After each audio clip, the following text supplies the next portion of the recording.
Des caméras thermographiques à l'aéroport Félix Houphouët-Boigny d'Abidjan pour renforcer le contrôle et la prévention en matière de lutte contre Ebola. Un don du gouvernement japonais. Le Premier ministre Daniel Kablan-Duncan a testé ces caméras.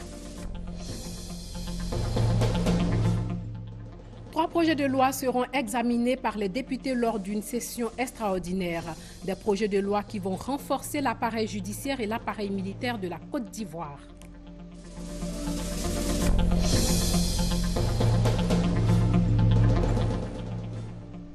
Et puis RAN, le film du réalisateur franco-ivoirien Philippe Lacotte va défendre les couleurs de la Côte d'Ivoire au 24e Festival panafricain du cinéma de Ouagadougou. L'acteur principal de ce film affiche ses ambitions.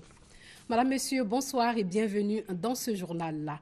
La cérémonie d'inauguration de la station de traitement d'eau de Beaunois prévue pour aujourd'hui a été reportée à une date ultérieure. Cette cérémonie devrait être présidée par le chef de l'État Alassane Ouattara. Et puis des caméras qui permettent de renforcer le contrôle et la prévention en matière de lutte contre Ebola à l'aéroport Félix Houphouët-Boigny. Des caméras testées par le chef du gouvernement Daniel Kablan-Duncan. Elles ont été offertes par le gouvernement japonais. Alexis Ouedraogo nous en dit plus. Constance dans la lutte contre la maladie à virus Ebola. Ce lundi, des caméras thermographiques ont été remises au gouvernement ivoirien par le Japon. Objectif, renforcer le contrôle des voyageurs entrant dans le pays. L'élément clé de la surveillance dans le cas d'Ebola, c'est la détection de la fièvre. Donc tous ceux qui vont avoir de la fièvre, c'est-à-dire une température supérieure ou égale à 38 degrés, seront détectés et prélevés des passagers pour approfondir une investigation. Ces appareils à la pointe de la technologie devraient permettre plus de fluidité et d'efficacité dans la gestion de l'aéroport qui demeure la plus vaste plateforme d'entrée dans le pays. Je me réjouis énormément de savoir que les atouts de ces équipements ont été appréciés à leur juste valeur et milités favorablement pour leur installation ici à l'aéroport international Félix Houphouët-Boigny d'Abidjan qui ayant le trafic de passagers le plus important de la Côte d'Ivoire et le centre de trafic aérien de cette région. Le chef du gouvernement qui a salué ce geste a rappelé que ce sont à ce jour près de 841 millions d'appuis directs que le Japon a fait à l'endroit de la Côte d'Ivoire. Au lieu de la méthode actuelle qui cible un seul passager à la fois, la caméra thermique dispose, comme on l'a vu tout à l'heure, d'un détecteur qui permettra d'analyser chaque zone de la scène thermique et partant de cibler les cas suspects éventuels. C'est pourquoi nous vous prions de bien vouloir transmettre nos remerciements à votre gouvernement. Plus tôt dans la journée, Daniel Kablan-Duncan, qui avait à ses côtés plusieurs membres du gouvernement, a visité le centre anti-Ebola du CHU de Treichville. Il devrait permettre de répondre de façon plus efficace à tout cas suspect d'Ebola dans le pays. Les députés, eux, vont examiner pendant 3 semaines 3 projets de loi au cours d'une session extraordinaire. Ces 3 projets de loi vont permettre de renforcer les appareils judiciaires et militaires de la Côte d'Ivoire. Près de 220 députés participent à cette session extraordinaire. Le reportage de Léon Beau. Plus de 215 députés sur les 251 siégeants mobilisés ce lundi à l'hémicycle autour de la première vice-présidente de l'Assemblée nationale, Sarah Sako. C'est l'ouverture de la première session extraordinaire de l'année, une session à l'initiative du président de la République, Alassane Ouattara, pour examiner 3 projets de loi. Le premier, relatif au domaine militaire, porte sur l'organisation de la défense et des forces armées. Il vise à opérer une adaptation visant une meilleure organisation de nos forces de défense, notamment dans le cadre de la réforme du secteur de la sécurité. Question dominante de cette première session extraordinaire, le renforcement de l'appareil judiciaire ivoirien avec 2 tests, l'un relatif au code pénal et l'autre au code de procédure pénale. Les projets de loi relatifs au code pénal et au code de procédure pénale ont pour objet de mettre en conformité notre code pénal et notre code de procédure pénale avec les dispositions du statut de Rome, instituant la Cour pénale internationale CPI dont nous avons donné l'autorisation de ratification au président de la République le 19 décembre 2012. La réforme de la justice et du secteur de la sécurité, deux questions à l'origine de l'abréviation des vacances parlementaires prévues pour s'achever le 28 avril prochain. Ce retour des députés à l'hémicycle va durer 3 semaines, du 23 février au 13 mars 2015. Simone Yves Gbagbo dans le box des accusés aujourd'hui. Elle est poursuivie pour atteinte à la sûreté de l'État. Il s'agissait pour la première dame de Côte d'Ivoire. Il était plutôt question de la première déclaration publique de l'ex-première dame. L'ouverture des audiences à la cour d'assises d'Abidjan va permettre à la justice de déterminer son rôle dans les violences post-électorales. Des violences qui ont fait plus de 3000 morts. Les plaidoiries et réquisitions sont prévues pour le lundi prochain. La coopération ivoiro-japonaise a produit des fruits de la formation des policiers à la construction d'écoles en passant par le développement de la riziculture, des actions qui visent à consolider la stabilité du pays, mais aussi à promouvoir le développement économique et social des populations. Le reportage de Gabriel Lazani.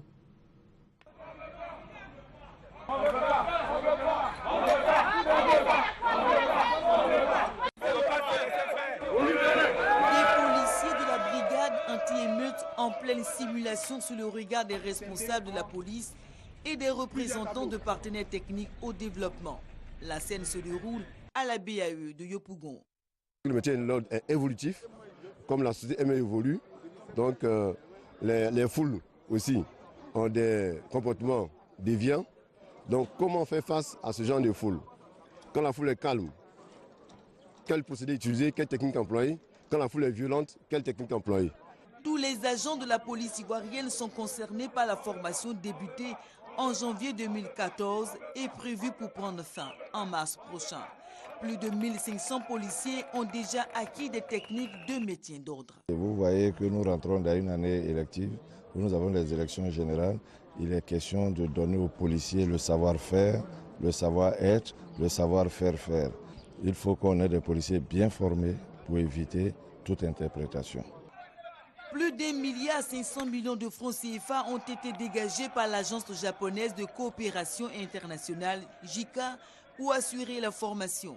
Le but est de renforcer les capacités professionnelles des policiers, de mettre en place un système sécuritaire efficace et de rétablir la confiance entre la police et la population. Notre axe de coopération pour la Côte d'Ivoire est tout d'abord pour soutenir à la gouvernement ivoirien pour réaliser une société sécurisée. Donc dans ce cadre, on est très heureux de faire notre coopération dans la formation de la police nationale. Si la sécurité est aujourd'hui le premier des axes prioritaires du Japon en Côte d'Ivoire, pour le pays, elle constitue l'épine dorsale du plan national de développement.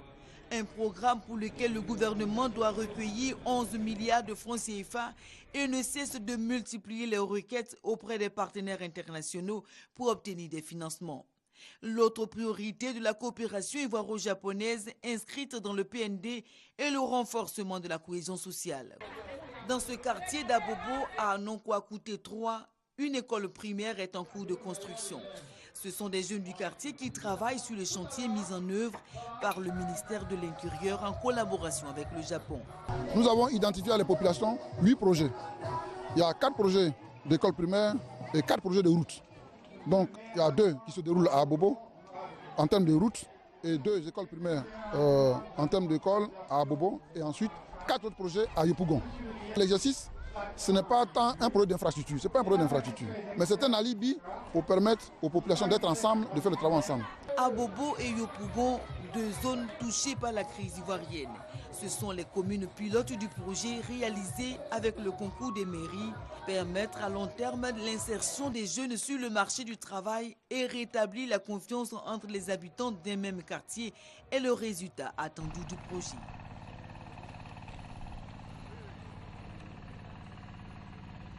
L'une des réalisations de la coopération ivoiro-japonaise se fait ici à Zata, à 10 km du district de Yamoussoukro.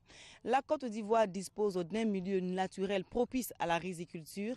Malgré cet atout, le pays importe en partie en grande partie sa consommation locale du riz. Face à cette situation, le gouvernement japonais a décidé d'appuyer la Côte d'Ivoire dans la mise en œuvre de la stratégie nationale de développement de la riziculture à travers le projet Promotion du riz local. C'est un projet qui a commencé en 2014, un projet financé à des milliards de francs CFA. Ici, travaillent côte à côte experts japonais et ivoiriens. Dans le projet, nous avons 4 composantes. Nos activités sur le terrain concernent un des 4 composantes, c'est-à-dire c'est le renforcement de capacité d'acteurs de filière du riz. Ensemble avec nos homologues ivoiriens, nous allons visiter sur le terrain pour causer, pour communiquer avec les producteurs. Et puis, nous allons écouter leurs difficultés. Les zones ciblées par le projet de promotion du riz local, le district de Yamoussoukro, la région du Bélier, du Béquet et le district d'Abidjan. Ce projet est porté par le ministère de l'Agriculture et l'Agence japonaise de coopération internationale. Le projet a pris en compte les 40 hectares du périmètre. Et nous ont donné des intrants, ils nous ont fait des formations en gestion coopérative, des formations de techniques culturelles. Et c'est ce que nous essayons d'appliquer sur le périmètre. L'histoire de la coopération ivoiro-japonaise est à rechercher en 1980, l'année du miracle ivoirien. De cette coopération est née la construction et l'ouverture de l'Académie régionale des sciences et techniques de la mer. Ces dernières années, les relations diplomatiques et économiques se sont intensifiées entre les deux pays. Les visites du président Alassane Ouattara dans l'archipel nippon ont favorisé ce réchauffement. Le fait marquant du rapprochement, la visite à Abidjan en janvier 2014 du Premier ministre japonais Shinzo Abe. Voilà, c'était un reportage de Gabriel Zani. Un enfant de 3 ans enterré en bordure de mer à Grand Bassam a été sauvé in extremis. La ministre de la Solidarité, de la Femme, de la Famille et de l'Enfant, Anne-Désirée Ouloto, lui a rendu visite hier au CHU de Cocody. On en sait plus avec Issa Yeo. C'est le jeudi 19 février matin, aux environs de 6 heures, que Moïse Junior, environ 3 ans, a été retrouvé enterré en bordure de mer à la plage de Grand Bassam. Il était ensuite remis à la pouponnière Marie-Thérèse Oufou-Boigny des 220 logements à Djamé. Son état de santé nécessitant des soins, il était admis au CHU de Cocody. On a retrouvé Moïse au bord de la mer. Il a été enterré vivant par, on ne sait pas si c'est sa mère, mais on l'a retrouvé enterré vivant. Et c'est un chien qui l'a retrouvé. Le chien a essayé de tirer ses orteils et puis ça a attiré l'attention de la population. Donc on est revenu, on a vu que c'est un enfant vivant qui a été enterré.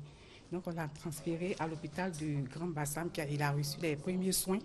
Et puis après, dans les services sociaux, le service social de Grand Bassam.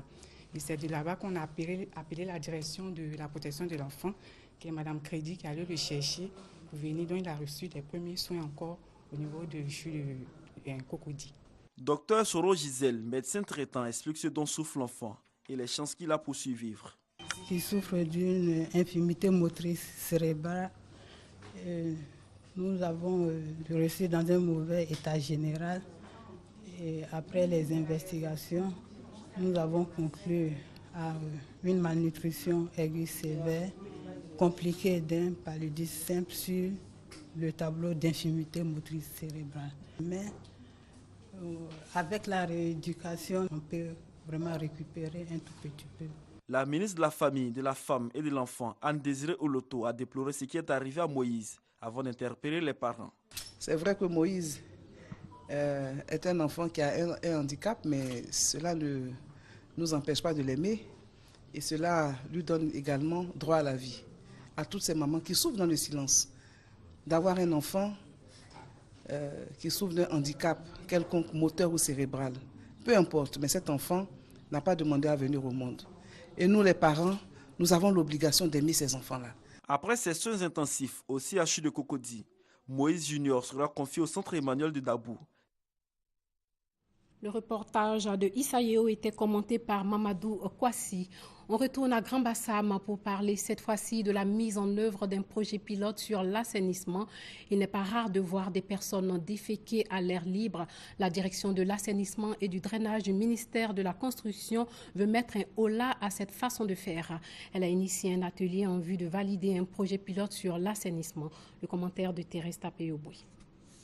Depuis le lancement du projet pilote de l'assainissement total en 2009, 2025 villages ont été sensibilisés. Plus de 1400 villages ont cessé de déféquer à l'air libre. Malgré ce progrès significatif, des insuffisances demeurent. D'où l'atelier de Grand Bassam en vue de valider les leçons apprises sur la mise en œuvre de l'assainissement piloté par la communauté ATPC. Ce type d'approche a connu un tel engouement que les populations ont commencé à faire leur latrine et à arrêter de déféquer à l'air libre. L'objet de notre rencontre ici, c'est d'arrêter, de nous mettre d'accord sur comment il faut faire donc l'ATPC pour que du nord au sud, d'est en ouest, que ce soit la même façon de procéder. Les récentes études démontrent l'importance de l'assainissement pour l'amélioration de la santé, la promotion du développement social et la protection de l'environnement. Une raison qui amène l'UNICEF à encourager les acteurs de l'assainissement pour leurs efforts en faveur de l'environnement, de la santé. Le lancement du projet pilote a eu lieu dans la région de Tiasalé. Pré-congrès du PDCI RDA sur toute l'étendue du territoire. Bokanda, Daloa, Transua et Kumfao étaient à l'honneur. Ben Touré et Sidonie Davila nous situent sur ces pré-congrès. Le oui à l'appel de Daoukro a retenti à Lakota dans la région du Logibwa ce samedi 21 février. C'était au cours du pré-congrès éclaté.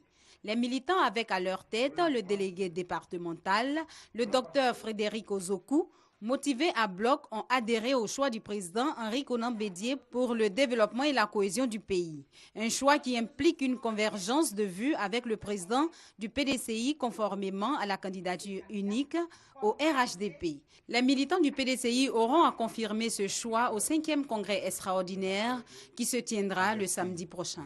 Total à l'appel de Daoukro. Le pré-congrès l'a confirmé à 100%.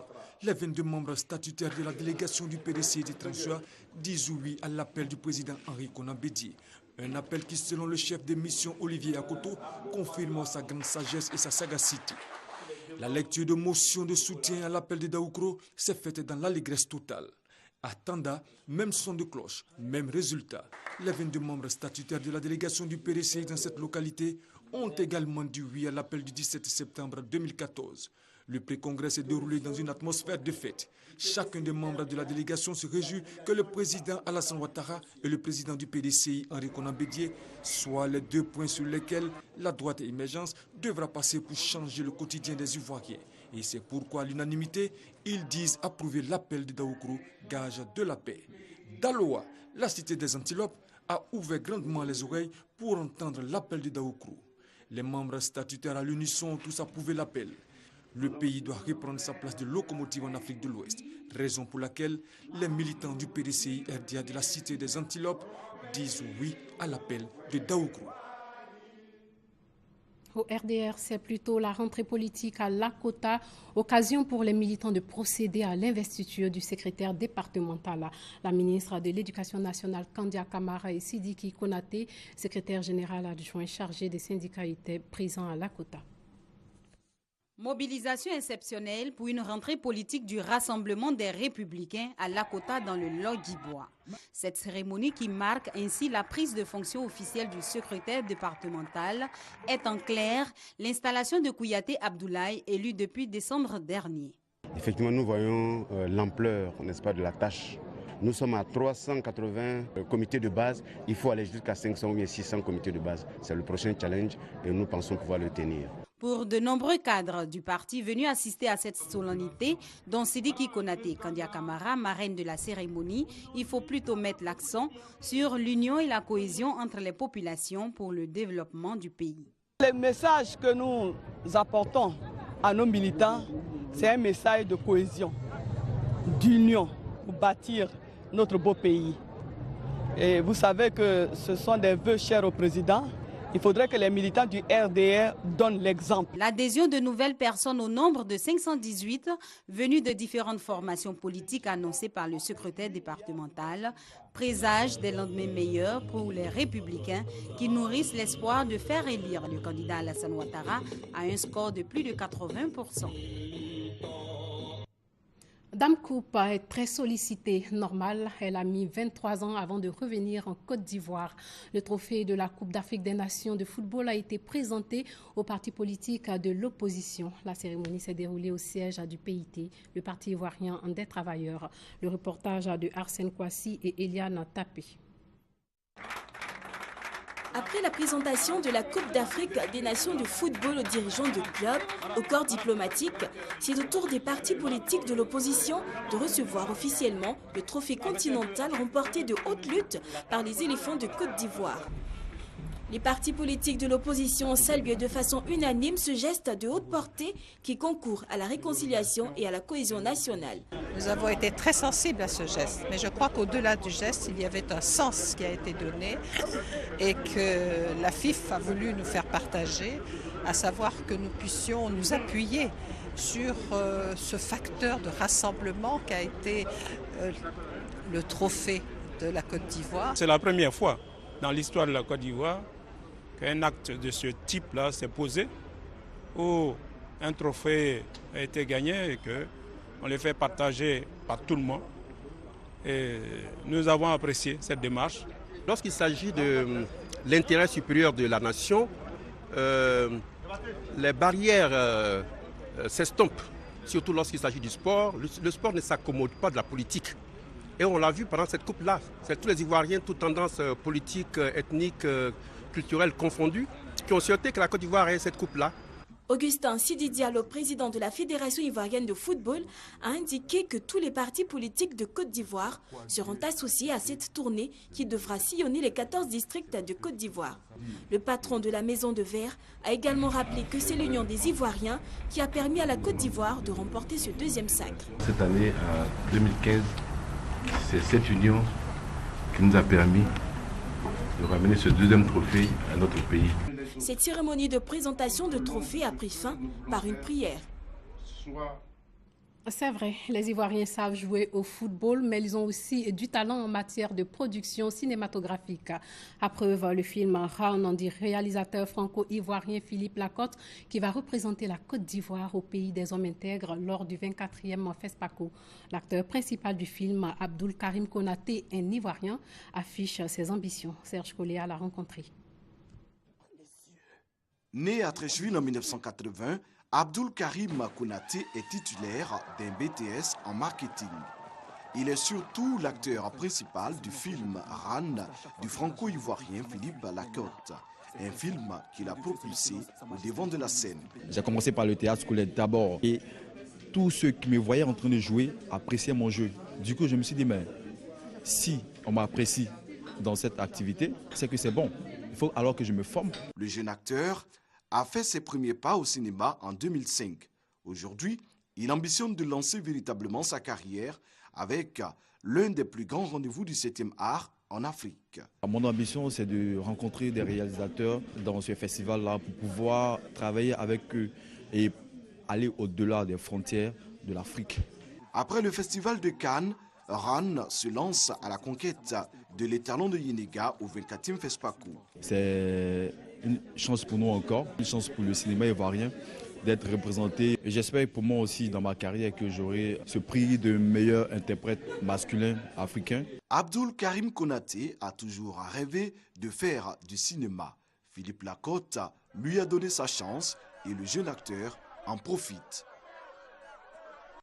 La radio Al-Bayan a une station relais à Mans. Elle est installée dans l'enceinte de la grande mosquée de la dite ville. La station relais de la radio Al-Bayan a été inaugurée par le ministre d'État, ministre du Plan et du Développement. Objectif, permettre aux musulmans de suivre les émissions et de consolider leur foi en Dieu. Chris Diomandé et Abou Sanogo étaient à Mans. Bonne nouvelle pour les fidèles musulmans des régions du Guémon, du Kavali et du Tonkwi. La fréquence de la radio confessionnelle islamique Al-Bayan est désormais disponible. L'installation de cette station relais dans la capitale des montagnes est l'œuvre d'un fils de la région, le ministre d'État, ministre du Plan et du Développement, Albert Mabri-Touakus. Son ouverture est saluée par les fidèles musulmans, avec à leur tête l'imam Sissé Djigiba. Je voudrais féliciter tous ceux qui nous ont accordé leur contribution. Parce que pour que cette station de la radio soit effective, dans la région de Cavalier, du Guémon et du Tompi, il a fallu que des gens, des personnalités croient, et surtout parce qu'elles sont croyantes, musulmanes. Le donateur s'est félicité de l'implantation de cet outil de communication. Al-Bayan est un vecteur de paix et de rassemblement. La radio permet de toucher les cœurs et les âmes très loin. Et nous devons profiter de ces enseignements, faire en sorte d'approfondir pour la plupart d'entre nous les connaissances en matière islamique. Le président Alassane Ouattara parle d'émergence de la Côte d'Ivoire. Mais l'émergence doit signifier pour chacun le bien-être et notamment d'avoir l'accès à des chaînes de radio comme Al-Bayan. La station relais de la radio Al-Bayan de Mans vient après celle des régions des lagunes, du Bafing et de Gbeke. Hors de chez nous, c'est un drôle de cessez-le-feu qui se joue dans l'est de l'Ukraine. Des combats et dans le même temps des échanges de prisonniers. Après l'échange de détenus entre les deux camps, les séparatistes pro-russes affirment désormais vouloir retirer leurs armes lourdes de la ligne de front, comme le prévoient les accords de Minsk.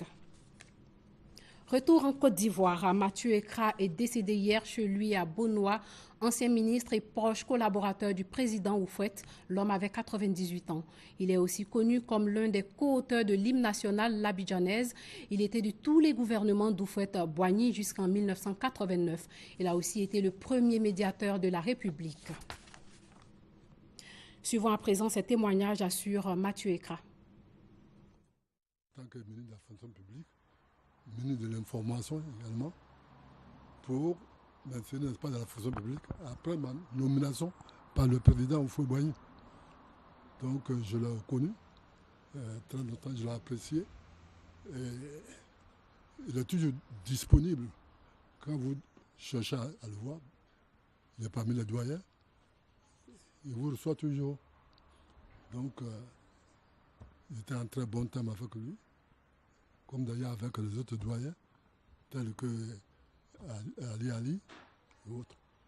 Donc quand j'ai appris son départ, bon, je ne m'en pas étonné parce qu'il y a longtemps qu'il est malade. Mais moi je suis peiné parce que vraiment j'ai eu de très bonnes relations avec lui. Mathieu Ekra, j'ai presque envie de dire que c'était notre père, nous qui étions ses collaborateurs. Il avait l'expérience, il savait s'adresser à ses collaborateurs, il savait s'adresser aux visiteurs, aux requérants. Et vraiment, ça me fait beaucoup de peine. Parce que si j'évoque les souvenirs qui nous lient, lui et moi, c'est vraiment comme un père pour moi. Mathieu Ekra nous avait envoyé en France, il a envoyé un contingent de 9 jeunes Ivoiriens en France pour recevoir la formation de journaliste.